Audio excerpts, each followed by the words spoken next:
তুমি কি জানো ঢাকা বিশ্ববিদ্যালয় কমিউনিটি পাশ করলেই চান্স। তুমি ঢাকা বিশ্ববিদ্যালয়ে যদি চান্স পেতে চাও জাস্ট পাস করবা। পাস করতে পারলে ঢাকা বিশ্ববিদ্যালয় কমিউনিটি তোমার অবশ্যই চান্স হয়ে যাবে। তুমি সায়েন্স আর্টস বা কমার্স তুমি যে ব্যাকগ্রাউন্ডের হয়ে থাকো না কেন, আজকে ভাইয়ের কথাগুলো একটু মনোযোগ সহকারে শোনো। ঢাকা বিশ্ববিদ্যালয়ে যে ক্রাইটেরিয়াটা রয়েছে, পাস মার্কের যে সিস্টেমটা রয়েছে, এই বিষয়টা নিয়ে আলোচনা করবো এবং তোমার কোনটাতে ফোকাস করা উচিত, তুমি কোনটা ভালো করলে ঢাকা বিশ্ববিদ্যালয় কমিউনিটি একটি আসন তুমি সুনিশ্চিত করতেই পারবা, ডেফিনেটলি পারবা। সো এই বিষয়টা নিয়ে আলোচনা করবো। আর যেহেতু তুমি একজন ভর্তি যোদ্ধা, অবশ্যই ভাইদের ইউটিউব চ্যানেলটি সাবস্ক্রাইব করে রাখবে এবং ভাইদের ভিডিওতে একটা লাইক দিয়ে সাথে থাকবে, কারণ পরবর্তীতে যে গাইডলাইন গুলো দেবো তোমাদের জন্য অত্যন্ত গুরুত্বপূর্ণ। তাহলে দেখো, ঢাকা বিশ্ববিদ্যালয় ভর্তি তথ্য 2027, এই 27 সালে তুমি কি করবা? ভর্তি পরীক্ষায় অংশগ্রহণ করবা। কোন ইউনিট? সেটা হচ্ছে বি ইউনিট। বি ইউনিট হচ্ছে মূলত মানবিকের ইউনিট। এটা হচ্ছে সায়েন্স আর্টস কমার্স তিন বিভাগের ছেলেমেয়েরাই পরীক্ষা দিতে পারে। একটা সময় ঢাকা বিশ্ববিদ্যালয় ঘ ইউনিট নামে একটা ইউনিট ছিল, সেটা বাদ দিয়ে তোমাদের বি ইউনিটের মধ্যে সেটা ইনক্লুড করে দিচ্ছে, আসন সংখ্যাটাও বৃদ্ধি করে দেওয়া হয়েছে। সো আমরা ফার্স্ট অফ অল জানবো যে ঢাকা বিশ্ববিদ্যালয় আবেদন যে যোগ্যতাটা রয়েছে সেই যোগ্যতাটা কেমন। ঠিক আছে, বিশেষ করে তোমরা যারা মানবিক এবং বাণিজ্য শাখার শিক্ষার্থী রয়েছে, দেখো এসএসসি, এইচএসসি এবং মোট এসএসসি তে মিনিমাম তোমার 3.00 থাকতে হবে এবং এইচএসসি তো মিনিমাম তোমার 3.00 থাকতে হবে। সর্বসাকুল্যে তোমার দেখো 7.50 থাকতে হবে। 7.50 থাকলে তুমি ঢাকা বিশ্ববিদ্যালয় কি করতে পারবা? আবেদন করতে পারবা। কোন ইউনিট থেকে? মানবিক এবং বাণিজ্য ইউনিট থেকে। এখন কথা হচ্ছে, বিজ্ঞানরা কি পারবে না? হ্যাঁ, বিজ্ঞান থেকেও পারবা, কিন্তু ঢাকা বিশ্ববিদ্যালয় কোয়ালিটি পরীক্ষা দিতে হলে তোমার যোগ্যতা কেমন রয়েছে, তোমার আলাদাভাবে এসএসসি এইচএসসি তে 3.5 টোটাল তোমার 8। এক কথায় ঢাকা বিশ্ববিদ্যালয় এই এ ইউনিট, বি ইউনিট এবং সি ইউনিটে পরীক্ষা দিতে গেলে তোমার মিনিমাম 8 থাকতেই হবে। তুমি সায়েন্সের শিক্ষার্থী, মিনিমাম তোমার 8.00 থাকতে হবে, আলাদাভাবে 3.50 করে থাকতে হবে। তুমি সায়েন্সের শিক্ষার্থী, তাই তোমার জন্য এই কন্ডিশন। সো মোটামুটি জেনে গেছো। এবং মানবিক এবং বাণিজ্যের জন্য সেম কন্ডিশন, 7.5 থাকতে হবে, আলাদাভাবে 3 থাকতে হবে। এরপরে আসি আসন সংখ্যা। টোটাল আসন সংখ্যা রয়েছে বি ইউনিটে 2934টি, যেটা 2025-26 শিক্ষাবর্ষে ছিল। বিজ্ঞানের জন্য 962টি আসন সংখ্যা ছিল, মানবিকের জন্য রয়েছে 1694টি এবং বাণিজ্য শাখার শিক্ষার্থীদের জন্য রয়েছে 278টি। এই হচ্ছে আসন সংখ্যা। হিউজ পরিমাণ আসন সংখ্যা রয়েছে কিন্তু আমাদের কোথায়? ঢাকা বিশ্ববিদ্যালয় বি ইউনিটে। এখন আসি মান বন্টন। দেখো, 100 মার্কের পরীক্ষা হয় আমরা সকলেই জানি, এবং ঢাকা বিশ্ববিদ্যালয়ে জিপি এর উপরে মার্ক রয়েছে আমরা সকলেই জানি। ঠিক আছে, তোমার এসএসসি প্লাস এইচএসসি যে জিপিএটা আছে সেটাকে তুমি দুইটা যোগ করে 2 দিয়ে গুণ করে দেখবা যে এক্স্যাক্টলি তোমার কত মার্ক রয়েছে। আমরা সেটা সকলেই বের করতে পারি এবং জানি সেই বিষয়টা। এখন আসি হচ্ছে যে মান বন্টন। দেখো, দুইটা পদ্ধতিতে পরীক্ষা হয়ে থাকে। তোমাদের এই 60টা এমসিকিউ থাকবে, তোমাদের কত মার্ক? 60 মার্ক। এই 60 মার্ক এমসিকিউর জন্য তুমি সময় পাবা হচ্ছে 45 মিনিট। তুমি 45 মিনিট তুমি কি পাবা? সময় পাবা 45 মিনিট। এই 45 মিনিটের মধ্যে তোমাকে 60টা এমসিকিউ আনসার করতে হবে। আমরা সকলেই জানি যে ঢাকা বিশ্ববিদ্যালয় পরীক্ষা সায়েন্স আর্টস কমার্স সকলের জন্য বাংলায় থাকবে 15টা এমসিকিউ, ইংলিশে থাকবে 15টা এমসিকিউ এবং জেনারেল নলেজ বা সাধারণ জ্ঞান বা জিকে থেকে কোশ্চেন থাকবে আমাদের কত মার্ক? 30 মার্ক। তাহলে টোটাল আমাদের কত মার্ক? 60 মার্ক। কিন্তু ভাই এখানে আলাদা তোমাকে পাস করতে হবে। এই যে বাংলা 15 মার্ক, এই 15-এর মধ্যে মিনিমাম তোমাকে পাস পেতেই হবে। এই 15টার মধ্যে 5টা রাইট করতেই হবে, অন্যথায় তুমি ফেল। এরপরে ইংলিশে 15 মার্ক থাকবে, 15টার মধ্যে 15টা এমসিকিউর মধ্যে তোমাকে 5টা কারেক্ট করতেই হবে। ঠিক আছে, আলাদাভাবেও তোমাকে পাস করতে হবে। এরপর দেখো জিকে। অনেক সময় দেখা যায় ছেলে মেয়ে কিন্তু অনেক ভালো করে। কেন অনেক ভালো করে? কিভাবে দেখা যায়? দেখো, এই যে প্রত্যেকটা এই 60 মার্কের মধ্যে অনেকে দেখা যায় 45 আপ করে ফেলেছে, 50-এর কাছাকাছি গেছে, কিন্তু দেখা যায় ইংলিশে সেই শিক্ষার্থী পেয়ে গেছে হচ্ছে 4.75 মাত্র। এই যে 0.25 এর জন্য সেই শিক্ষার্থী কি করছে?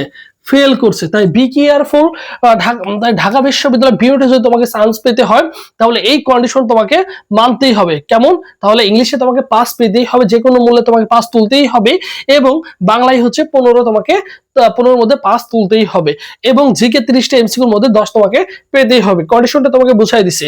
এরপর দেখো, শুধু এইটুকু শেষ না, আরো আছে। এরপর দেখো লিখিত। দেখো, বাংলায় থাকবে তোমাদের 20 মার্ক এবং ইংলিশে থাকবে হচ্ছে 20 মার্ক। টোটাল তোমাদের লিখিত থাকছে কত? তাহলে 40, এখানে 60 আর 40 তোমাদের কত, এই 100 মার্ক। এই 20 মার্কের জন্য তুমি সময় পাবো আবার 45 মিনিট, ঠিক আছে, 45 মিনিট মানে 45 মিনিট সময় পাবা। সাধারণ জ্ঞান থেকে তোমাদের কোনো এখানে লিখিত হয় না, সো সেই ক্ষেত্রে এখানে তোমাকে আবার আলাদা পাস করতে হয়। সেটা হচ্ছে দেখো 20 এর মধ্যে মিনিমাম তোমাকে পাস পেতে হবে, এবং ইংলিশে তোমাকে আবার 20 এর মধ্যে তোমাকে পাস পেতে হবে।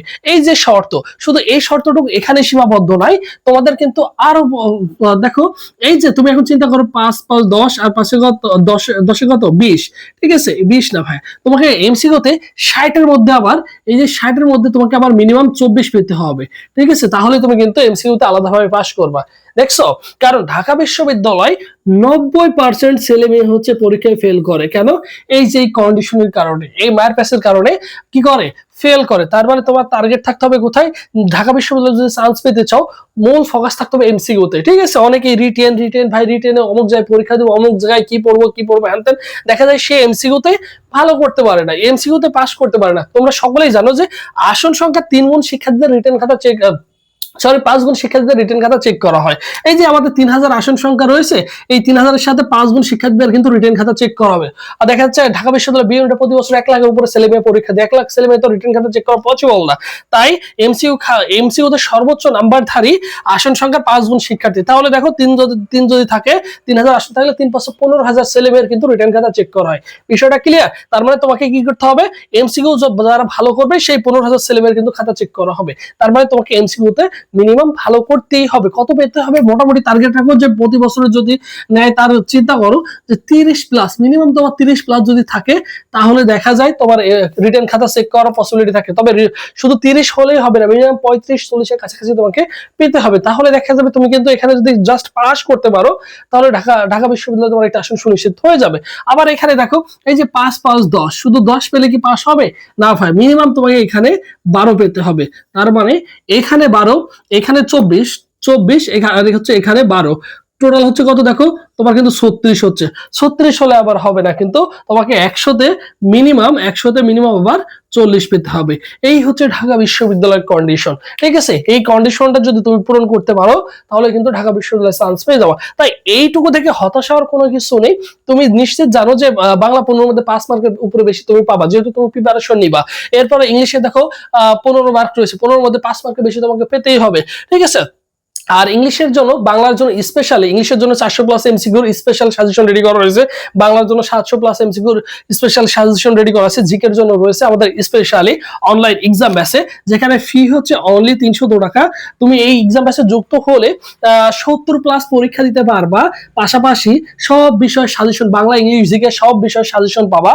এবং ভর্তি হওয়ার প্রসেসটা দেখো, 01727267524 এই নম্বরে 300 টাকা বিকাশ বা নগদ সেন্ড মানি করবা, করে এই নম্বরে হোয়াটসঅ্যাপে নক দিয়ে বলবা যে ভাই আমাকে সাজেশন গুলো দিয়ে দেন, এক্সাম লিঙ্ক গুলো দিয়ে দেন, তাহলে তোমাকে সঙ্গে সঙ্গে কিন্তু সেগুলো দিয়ে দেওয়া হবে। বিষয়টা ক্লিয়ার? তাহলে তুমি কিন্তু সঙ্গে সঙ্গে ওই জিনিসগুলো পেয়ে যাচ্ছ। কি করবে, এই নম্বরে হোয়াটসঅ্যাপে যোগাযোগ করলে সবকিছু দিয়ে দেওয়া হবে। বাংলা ইংলিশ জিকের জন্য প্রপার একটা প্রিপারেশন তুমি কিন্তু চাইলে নিতে পারো। তোমাকে সবসময় মাথায় রাখতে হবে, যে কোনো মূল্যে কি করতে হবে, এমসিকিউ খাতা চেক করতে হবে। আর এমসিকিউ খাতা চেক করা মানে রিটেন খাতা তুমি পাস করলে তোমার কিন্তু চান্সটা হয়ে যাবে। এই জিনিসটা তোমাকে মাথায় রাখতে হবে। যদি ওভারঅল চিন্তা করো যে ভাই চান্স পেতে হলে কত মার্ক লাগে, এই যে ভর্তি পরীক্ষায় তুমি যদি 100তে 100তে যদি 60 তুলতে পারো, 55 তুলতে পারো, 56 তুলতে পারো, দেখা যায় মোটামুটি তোমাদের বিগত বছরগুলোতে চান্স হয়ে গেছে, ঠিক আছে। এছাড়াও যদি তোমাদের কারো কনফিউজ বা কোশ্চেন থাকে, এই ভিডিওর কমেন্ট বক্সে কমেন্টে জানিয়ে রাখবা।